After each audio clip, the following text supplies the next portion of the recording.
Masih Polda Sumatera Utara kembali menangkap satu pelaku kasus pembacokan jaksa di Kabupaten Serdang Bedagai.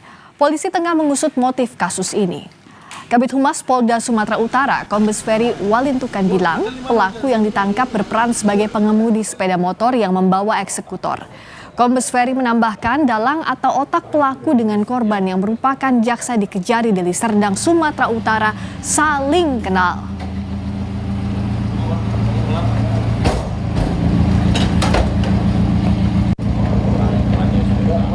Pertama AFL alias K itu sebagai yang menyuruh, kemudian SD atau inisial G itu sebagai eksekutor, dan M alias B itu sebagai membantu yang menyetir. Ya, kalau untuk motif kasus tersebut sedang pendalaman oleh pihak Direktorat Reserse Kriminal Umum Polda Sumatera Utara.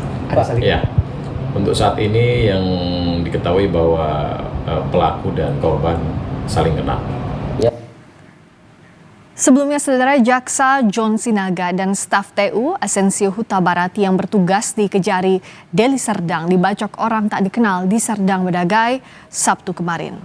Keduanya dibacok di ladang perkebunan milik Jaksa John Sinaga. Korban John Sinaga mengalami luka senjata tajam di pergelangan kiri, sementara satu korban lain mengalami luka di lengan kiri. Kedua korban kini dirawat di RSUD Amri Tambunan di Lubuk Pakam. Saksi menyebut pelaku berjumlah 2 orang, satu eksekutor dan satu lainnya pengemudi sepeda motor yang membawa eksekutor. Total 3 pelaku ditangkap.